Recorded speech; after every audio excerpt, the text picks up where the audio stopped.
देखो हम लोग जो टॉपिक पढ़ रहे थे उस टॉपिक का नाम है प्रकाश संश्लेषण। प्रकाश संश्लेषण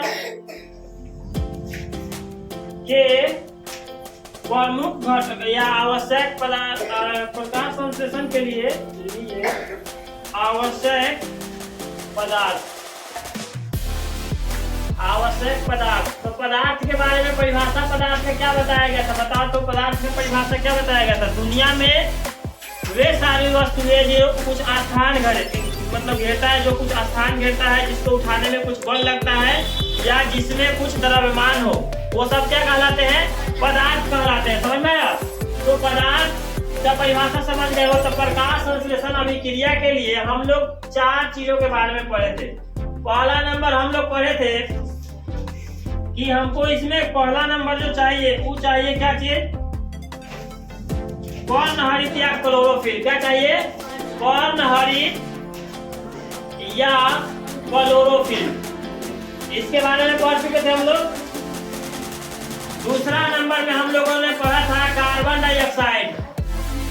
कार्बन डाइऑक्साइड, इसका सूत्र क्या होता है? कार्बन डाइऑक्साइड का मतलब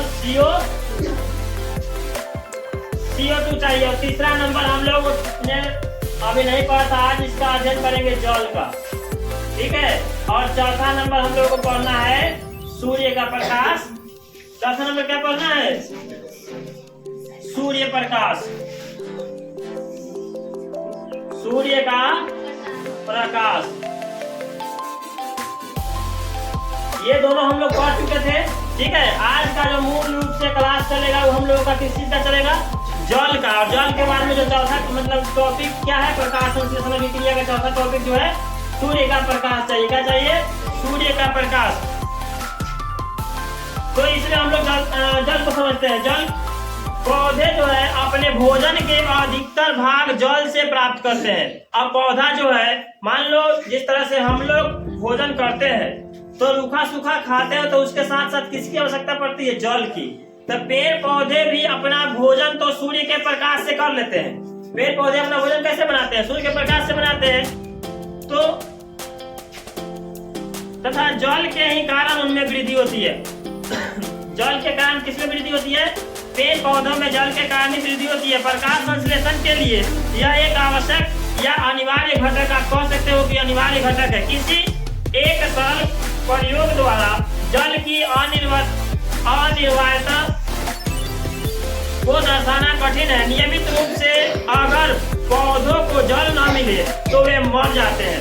अगर देखना कभी कभी गर्मी के मौसम में बहुत सारे पेड़ जो होते हैं, छोटे छोटे जो पौधे होते हैं, वो क्या हो जाते हैं? सूख जाते हैं। किसके कमी के कारण सूख जाते हैं? जल के कमी के कारण। लेकिन यह एक अन्य कारणों से भी हो सकता है। इसीलिए किसान को अपने खेतों में लगी फसलों को नियमित सिंचाई करते हैं। किसान लोग क्या करता है? अपने खेती कर देता है। जैसे गेहूं बो दिया, सीधे छोड़ देगा तो उसमें फसल धरेगा, उसमें पानी पटाना पड़ेगा, खाद डालना पड़ता है। खाद भी देगा, अगर निश्चित मात्रा में उसको पानी नहीं देगा तो पानी की कमी के कारण फसल की पैदावार में कमी हो जाएगी और अच्छी फसल की उपज नहीं हो पाएगी। समझ रहे हैं? इसीलिए आवश्यक है कि प्रकाश संश्लेषण के लिए पौधों को नियमित रूप से जल क्या हो? उपलब्ध हो। पौधे जो है अपनी जड़ों द्वारा भूमि से जल और साथ साथ उसमें घुले खनिज लवणों। अब खनिज लवण में क्या क्या आएगा? तो नाइट्रोजन आएंगे, फास्फोरस आएंगे, फिर उसके बाद में कैल्शियम, मैग्नीशियम, लोहा आदि के यौगिकों का अवशोषण करते हैं। नाइट्रोजन से क्या प्राप्त होता है? प्रोटीन एवं अन्य यौगिकों का संश्लेषण होता है। जड़ों द्वारा ग्रहण किया गया जल जाइलम ऊतकों द्वारा, किसके? कौन सा ऊतक द्वारा? ऊतक 2 प्रकार के। कौन कौन? जाइलम ऊतक और दूसरा होता है फ्लोएम ऊतक। तो जाइलम ऊतकों द्वारा पौधों के विभिन्न भागों एवं पत्तियों में पहुंचता है, जहां प्रकाश संश्लेषण की प्रक्रिया में इसका उपयोग होता है। जलीय पौधे पानी एवं लवणों का अवशोषण अपने बाहरी हिस्से से आसानी से कर लेते हैं। किसका किसका? जलीय पौधे। जो नदी के अंदर जो जल होता है उसकी बात कर रहे हैं। वो सूर्य का प्रकाश, अब जैसे मान लो नदी में कोई पेड़ बड़ा हो रहा है, जैसे सेवान वगैरह होता है, कुछ कुछ पौधे नदी में के अंदर भी क्या होते हैं? उग जाते हैं। तो उन लोगों को सूर्य का प्रकाश तो मिल ही जाता है सूर्य से, लेकिन ऑक्सीजन कहाँ से मिलता है? हम लोग ये जानते हैं ना कि पौधे को वृद्धि करने के लिए सबसे पहले क्या चाहिए? सूर्य का प्रकाश भी तो चाहिए, भोजन उसी से बनाएगा।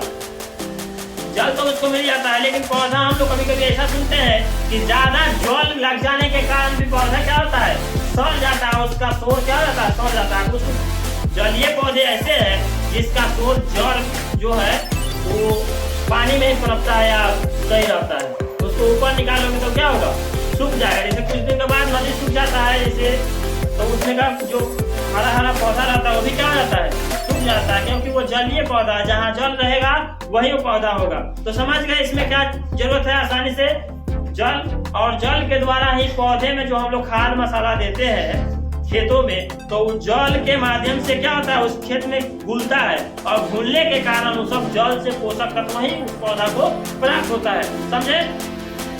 फिर आने वाला आता है अगला, अब इस टॉपिक को हम लोग समझ गए जल क्यों आवश्यक है। अगर जल पर्याप्त मात्रा में खेतों में नहीं देंगे और ज्यादा मात्रा में डाल देंगे तो वो जल हमको हानि करेगा, और कम मात्रा में डालेंगे तो हमारा पेड़ ग्रो नहीं कर पाएगा। इसलिए धान के खेतों में सबसे ज्यादा जल की जरूरत पड़ती है। खेती खेतों में करने के लिए सबसे ज्यादा धान की खेती करने के लिए जल की आवश्यकता पड़ती है। अब आता है सूर्य का प्रकाश।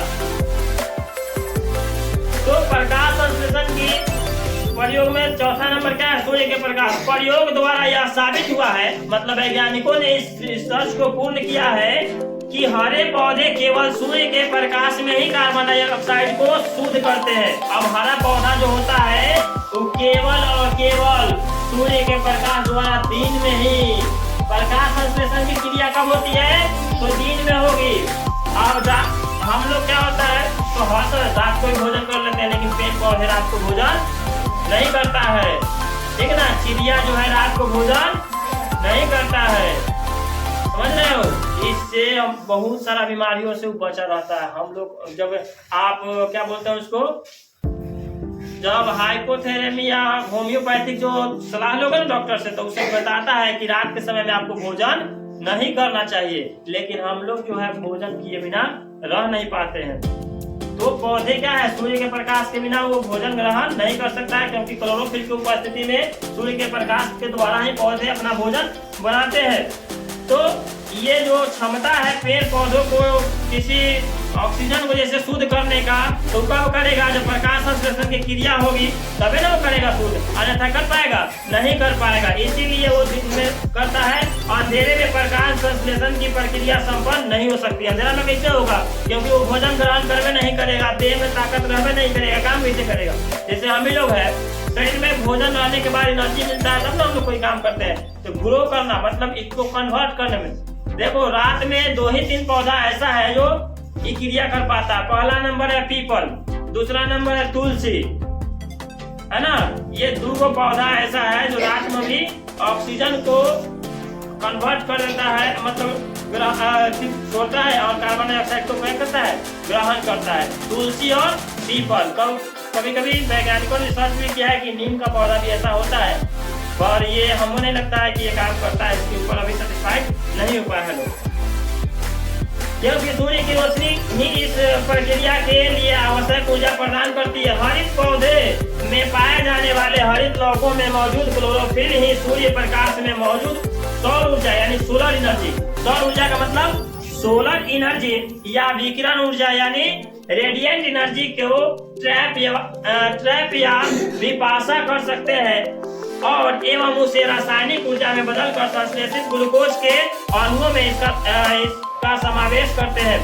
अगला आता है प्रकाश संश्लेषण की क्रिया विधि। अब हम लोग का जो 4 टॉपिक था प्रकाश संश्लेषण प्रक्रिया के, हम लोग 4 समझ गए। अब जो हम लोग का नया टॉपिक आ रहा है प्रकाश संश्लेषण की क्रिया विधि। प्रकाश संश्लेषण की क्रिया विधि,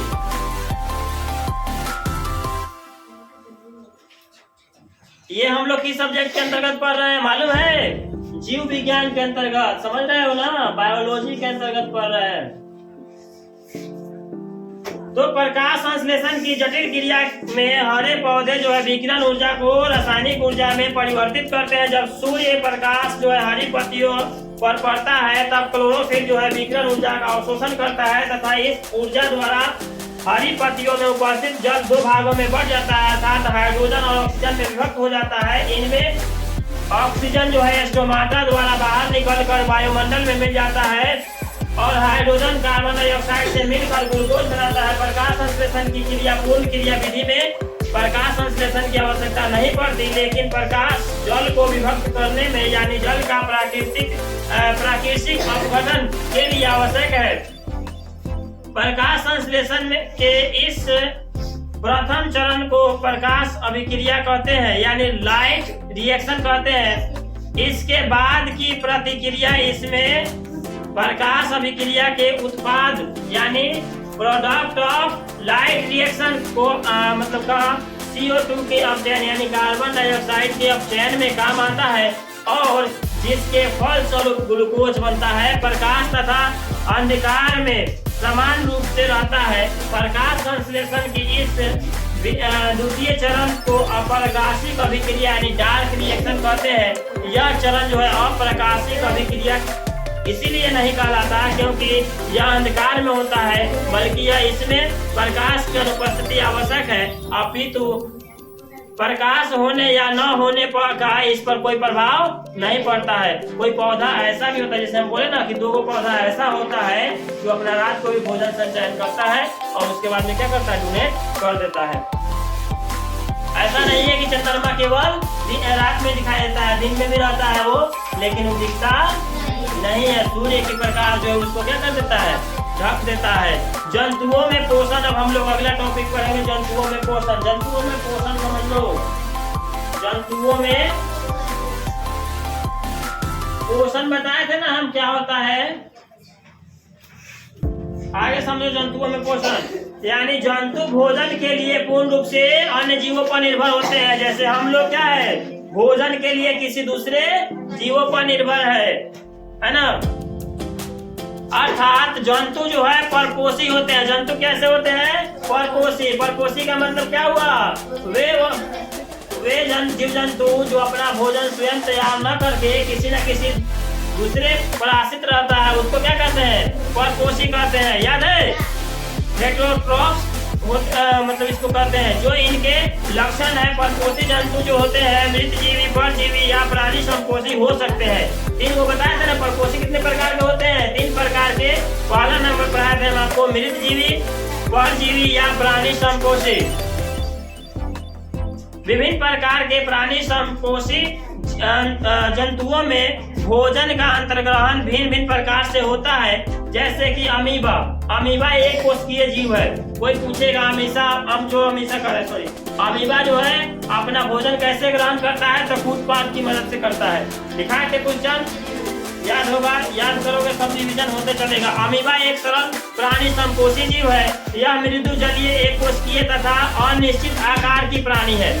अमीबा जो है अपना आकृति जो है किधरों से किधरों बना लेता है। अब भोजन ग्रहण करेगा किधरों से या निकाल देगा किधरों से, अपना जो है आकार प्रकार बदलते रहता है। ठीक है, इसका आकार उत्पादों के बढ़ने और बिगड़ने के कारण बदलता रहता है। इसके शरीर में पोषण के लिए कोई विशेष रचना नहीं होती है। ये अपने उत्पादों की मदद से ही भोजन ग्रहण करता है। किसके मदद से भोजन ग्रहण करता है अमीबा, सब उत्पाद की मदद से भोजन ग्रहण करता है। अमीबा का भोजन जो है शैवाल के छोटे छोटे टुकड़े, बैक्टीरिया और डायटम, अन्य छोटे एककोशिकीय जीव तथा मृत कार्बनिक पदार्थ के छोटे छोटे टुकड़े इत्यादि है। अमीबा में पोषण अंतर्ग्रहण, पाचन तथा बहिष्करण प्रक्रियाओं द्वारा पूर्ण होता है। अमीबा में पोषण अंतर्ग्रहण, पाचन तथा बहिष्करण प्रक्रियाओं द्वारा पूर्ण होता है। अमीबा में भोजन के अंतर्ग्रहण के लिए मुख जैसा कोई निश्चित स्थान नहीं होता है। जिस तरह से हम लोगों को मुख होता है ना कि भोजन ग्रहण करना है, लेकिन अमीबा में ऐसा नहीं होता है। अमीबा में ऐसा नहीं होता है, वो कहीं से भोजन ग्रहण करता है, कहीं से भी कुछ निकाल देता है वो मल के रूप में। भोजन जब अमीबा के बिल्कुल समीप होता है तब जो है अमीबा भोजन के चारों ओर से अपनी कुलपाद का निर्माण करता है और कुलपाद जो है तेजी से बढ़ते हैं और भोजन को पूरी तरह से घेर लेते हैं। धीरे धीरे कुलपादों के सिरे तथा फिर पार्श्व आपस में जुड़ जाते हैं। इस तरह एक भोजन जो है रसधानी यानी फूड वैक्यूलस का निर्माण करता है, जिससे भोजन के साथ साथ भोजन के साथ साथ क्या होता है, जल भी होता है। देखो यहाँ पे अमीबा की आकृति ध्यान पूर्वक देखो, इसमें ये अमीबा है, ठीक है, ये भी एक जीव है, भोजन ग्रहण करता हुआ दिखा रहा है। तो यहाँ पे आप लोग चेक मार लीजिए, अगले दिन यहाँ से पढ़ा देंगे। 2-4 क्वेश्चन आप लोग इसमें याद रखिएगा। प्रकाश संश्लेषण क्रिया के लिए 4 को आवश्यक है।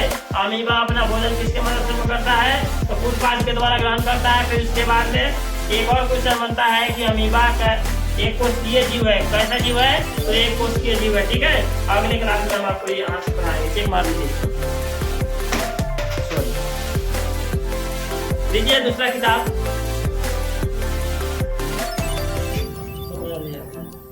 चलिए दीजिए, इतिहास दीजिए। आप लोग भी अपना किताब दे दीजिए ताकि हम पढ़ाएंगे।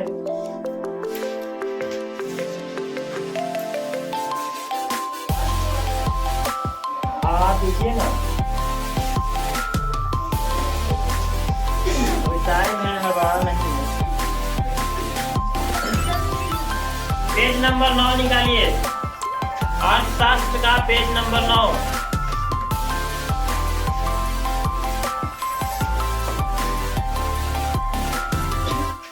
अब आप आर्थिक नियोजन यानी इकोनॉमिक प्लानिंग के बारे में जान सकते हैं, जिसके द्वारा आर्थिक विकास होता है। आर्थिक नियोजन का अर्थ एक समयबद्ध कार्यक्रम के अंतर्गत पूर्व निर्धारित सामाजिक एवं आर्थिक उद्देश्यों की प्राप्ति के लिए अर्थव्यवस्था में उपलब्ध संसाधनों का नियोजित समन्वय एवं उपयोग करना है। भारत में एक योजना आयोग है यानी प्लानिंग कमीशन है, जो आने वाले 5 वर्षों के लिए आर्थिक विकास की योजना बनाता है। भारत में योजना आयोग का गठन कब हुआ था, पूछेगा बुआ कि भारत में योजना आयोग का गठन कब हुआ था। कुछ क्वेश्चन आप लोग इसमें पढ़ लीजिए।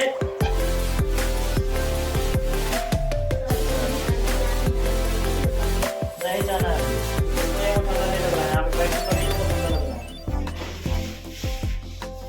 भारत में योजना आयोग का गठन कब हुआ था, योजना आयोग।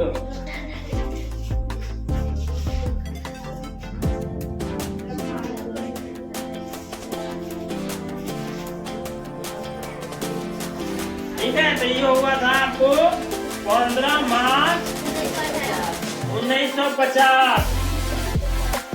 रागनी क्वेश्चन को याद कीजिए, ठीक है। भारत में योजना आयोग को गठन कब किया गया था, तो 15 मार्च 1950 ईस्वी को। इसके पदाध्यक्ष देश के प्रधानमंत्री होते हैं। अभी अगर आपसे पूछा जाए कि वर्तमान में योजना आयोग के अध्यक्ष कौन है, तो प्रधानमंत्री अभी के कौन है, हाँ, नरेंद्र दामोदर दास मोदी। योजना आयोग के प्रथम अध्यक्ष तत्कालीन प्रधानमंत्री उस समय कौन थे, पंडित जवाहरलाल नेहरू। और अभी वर्तमान में भारत के योजना आयोग के अध्यक्ष कौन है, इस किताब के अनुसार उस समय प्रधानमंत्री थे डॉक्टर मनमोहन सिंह, इसीलिए उनका नाम यहाँ पे दिया गया है। योजना आयोग के शब्दों में आर्थिक नियोजन का अर्थ है राष्ट्र की प्राथमिकताओं के अनुसार देश के संसाधनों का विभिन्न विकासात्मक प्रक्रियाओं में प्रयोग करना है। अर्थात सुनो, ध्यान पूर्वक सुनो, economic planning means allocation of country resource into different development activities in accordance with national priorities। Bharat अभी तक अपनी 10 पंचवर्षीय योजनाओं को पूरी कर चुका है तथा अब जो है 11वीं पंचवर्षीय योजना के अंतर्गत विकास कर रहा है। भारत में पहली पंचवर्षीय योजना की अवधि कब से कब तक थी, तो 1951 से 1956 तक। तो 11वीं पंचवर्षीय योजना की अवधि हो गई 2007 से 2012। भारत में आर्थिक विकास का श्रेय नियोजन को दिया जा सकता है। भारत में नियोजन के मुख्य उद्देश्य है आर्थिक विकास की दर को बढ़ाना, कृषि एवं उद्योगों का आधुनिकीकरण करना, आत्मनिर्भर को प्राप्त करना तथा सामाजिक न्याय यानी सोशल जस्टिस को बढ़ावा देना। भारत में नियोजन एक को एक तालिका द्वारा समझा जा सकता है। तालिका यहाँ दिया गया है। आर्थिक नियोजन का अर्थ क्या होता है समझ लो। आर्थिक नियोजन का मतलब हुआ कि राष्ट्र की प्राथमिकताओं के अनुसार देश के संसाधनों का विभिन्न विकासात्मक क्रियाओं में प्रयोग करना। अब देश में संसाधन बहुत सारे से रेल के लाइन के बारे में है, चाहे बहुत सारे ऐसे योजनाएं हैं सरकार का, तो उसको विवेकपूर्ण ढंग से आम जनता तक पहुंचाया जाए। इसका समझ रहे हो ना। चलो यहाँ पे एक मारो कविता पढ़ाना है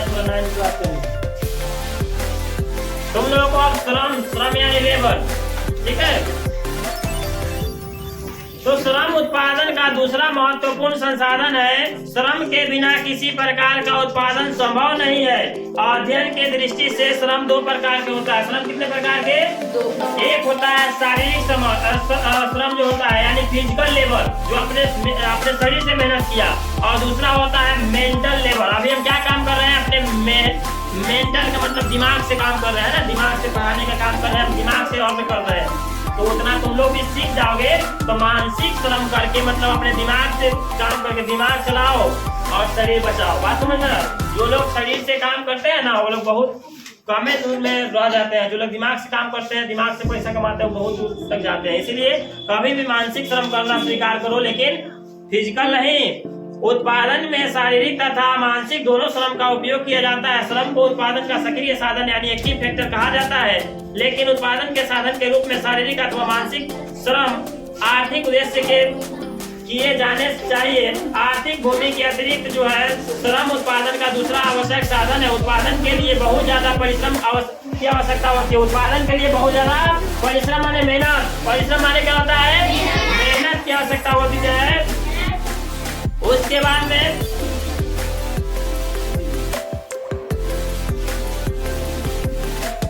खेती के लिए छोटे किसान अपने परिवारों के साथ अपने खेतों में स्वयं काम करते हैं। इस तरह वे खेती के लिए आवश्यक श्रम की व्यवस्था स्वयं ही करते हैं। मझोले और बड़े किसान जो है अपने खेतों में काम करने के लिए दूसरे श्रमिकों की मजदूरी पर लाते हैं। प्रायः खेतों में काम करने वाले श्रमिक या तो भूमिहीन परिवारों के होते हैं या सीमांत किसानों के होते हैं। शायद ही किसी श्रमिक के पास अपनी भूमि होती है। प्रायः वे दूसरे के खेतों में कार्य कर रहे अपने परिवार का जीविकोपार्जन करते हैं। खेतों में काम करने वाले श्रमिकों का उगाई गई फसल पर कोई प्रभाव यानी अधिकार नहीं होता है, जैसा कि किसानों का होता है। नहीं, बल्कि उन्हें उन किसानों द्वारा मजदूरी मिलती है जिनके द्वारा वे काम करते हैं। मजदूरी नगद या किसी वस्तु के रूप में अनाज भी हो सकती है। मजदूरी के बदले में लोग पैसा दे देता है, नहीं तो क्या करते हैं? अनाज दे देता है कि आप ये ले जाइए। मजदूरी का मतलब होता है वेज। भला नहीं कीजिए, समझ लीजिए। राष्ट्रीय आय का वह हिस्सा जो श्रमिकों को उनके परिश्रम के लिए दिया जाता है, अर्थात श्रम के प्रयोग के लिए दी गई कीमत यानी प्राइस मजदूरी कहलाती है। श्रम जो है शारीरिक अथवा मानसिक हो सकती है। मानसिक मतलब अभी जो हम लोग दिमाग से काम करते हैं, उसको दिमाग से जो व्यक्ति काम करके पैसा कमाता है, जैसे कंप्यूटर चलाना है, तो उसमें तो शरीर से मेहनत नहीं होता है ना। दिमाग जहाँ करता है पूरा बहुत शरीर भी काम करता है, तो बिना शरीर के इशारे के ब्रेन भी काम कर सकता है? नहीं कर सकता है। अब उसके बाद में आता है प्रोप्राइटर मार्शल के अनुसार श्रम का मतलब मनुष्य के आर्थिक कार्य से है, चाहे वह हाथ से किया जाए या मस्तिष्क से किया जाए, लेकिन काम तो करना पड़ेगा। समझ में आया? ठीक है, वो सब का भी किताब पढ़ाना है यार, थोड़ा लेट हो गया है ना, इसीलिए इस पर चेक मारना पड़ेगा। आप लोग का इसको पढ़ा के यही पढ़ाया नहीं थे हम। पेज नंबर 100 से पढ़ाना है। 6 पेज 7 से पढ़ाना है। लाइसोसोम के बारे में पढ़ाना है ना। अरे सही सही बताओगे ना, तो हम जांच कोई 100 है ना, 7 बोलो। ध्यान से सुनो बउआ।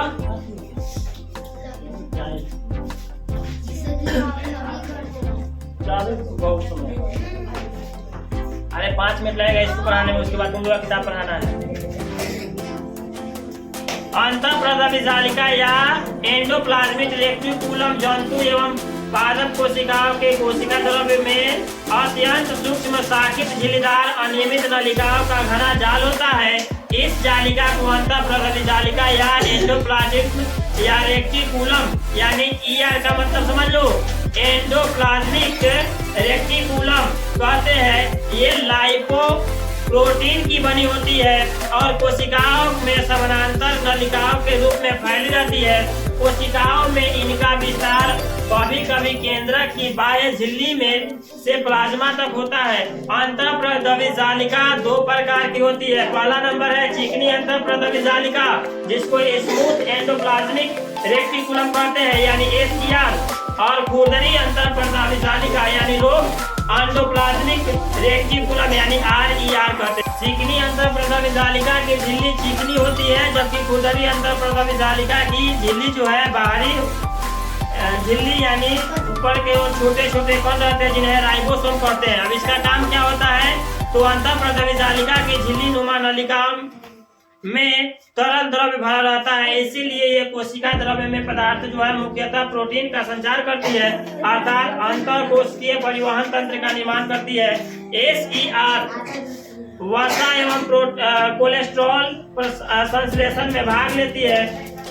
कुछ वसा जो है प्रोटीन के साथ मिलकर कोशिका झिल्ली बनाने में सहायता करते हैं। इस प्रक्रिया को झिल्ली जो है जीवात्म जनन कहा जाता है। कोशिका द्रव्य को यांत्रिक सहायता प्रदान करती है। कोशिका विभाजन के समय जो है कोशिका प्लेट के एवं केंद्रक झिल्ली का निर्माण में भाग लेती है। कशेरुकी जंतुओं का एक वर्ग में वर्गीकृत कोशिकाओं में SER विष तथा दवा का निराविषीकरण करने में महत्वपूर्ण भूमिका अदा करते हैं। प्रकाश संश्लेषण यानी केंद्रक में कोशिका द्रव्य में आनुवंशिक पदार्थों को जीने का पथ बनाती है। इसके कारण ही कोशिका का सतही क्षेत्रफल काफी बढ़ जाता है। RER यानी प्रकाश संश्लेषण में मदद करते हैं। राइबोसोम क्या है समझिए। राइबोसोम एक ऐसे कण है जो केवल इलेक्ट्रॉन सूक्ष्मदर्शी में ही दिखाई पड़ते हैं, साधारण सूक्ष्मदर्शी में दिखाई नहीं पड़ते हैं। ये अंतःप्रद्रवी जालिका की झिल्लियों की सतह पर सटे होते हैं या फिर अकेले या गुच्छों में कोशिका द्रव्य में बिखरे रहते हैं। ऐसे राइबोसोम को गुच्छों में मिलते हैं पॉलीराइबोसोम या पॉलीसोम कहते हैं उसको। ये रचनाएं प्रोटीन और RNA एक प्रकार का न्यूक्लिक एसिड होता है। RNA का मतलब क्या हुआ, एक प्रकार का न्यूक्लिक एसिड के बना होता है। राइबोसोम में ही प्रोटीन का संश्लेषण होता है। पूछेगा प्रोटीन का संश्लेषण कहाँ होता है, तो राइबोसोम में होता है। याद रहेगा, इसको एक एक करके पढ़िएगा घर पर किताब को, तो सब क्वेश्चन समझ में आएगा। गोल्जी उपकरण या गोल्जी का सर्वप्रथम कैमिलो गोल्जी जो है वैज्ञानिक है। इन्होंने जो 1898 ईस्वी में जंतु कोशिका में गोल्जी उपकरण को देखा। साधारण सूक्ष्मदर्शी में देखने से यह मुड़ी हुई छड़ के समान गुच्छा के समान प्रतीत होता है। पादप कोशिका में यह कोशिका द्रव्य में मुड़ी हुई छड़ के समान रचना बनाकर बिखरे रहती है, जिन्हें हम लोग डिक्टियोसोम कहते हैं। गोल्जी उपकरण कुछ यूकैरियोटिक कोशिका स्तनधारी की लाल रुधिर कणिका जीवाणु एवं नील हरित शैवालों यानी प्रोकैरियोटिक कोशिकाओं में नहीं पाए जाते हैं। इलेक्ट्रॉन सूक्ष्मदर्शी में देखने पर ये चारों तरफ से झिल्ली से घिरी हुई अनेक समानांतर नलिकाओं या चपटी कुंडलिकाओं या सिस्टर्नी के समूह के तरह होते हैं। कुंडलिकाओं के सिरे पर छोटी छोटी पुटिकाएं या वेसिकल्स स्थित होती है। इसके अतिरिक्त जो है नीचे की तरफ बड़ी बड़ी रिक्तिकाएं पाई जाती है। गोल्जी काय की झिल्लियों का संपर्क जो है ER की झिल्ली से रहता है। अब पहला नंबर इसका कार्य समझ लो। किसका कार्य बताने जा रहे हैं, गोल्जी उपकरण का कार्य समझो। तो ये है ER संश्लेषित पदार्थों का संचयन, रूपांतरण तथा पैक कर कोशिका के बाहर और अंदर विभिन्न क्षेत्रों में भेजता है। कोशिका का मुख्य 17वां अंग कौन है, यही है, और लाइसोसोम एवं पेरोक्सीसोम के निर्माण में मदद करता है। कुछ परिस्थितियों में इनमें सामान्य शक्कर से जटिल शक्कर का निर्माण भी होता है और पादप कोशिका विभाजन के समय कोशिका प्लेट यानी सेल प्लेट में बनाने में सहायक होते हैं। अगला दिन हम आपको लाइसोसोम के बारे में पढ़ाएंगे। लाइसोसोम को ही आत्महत्या की थैली कहा जाता है। ठीक है।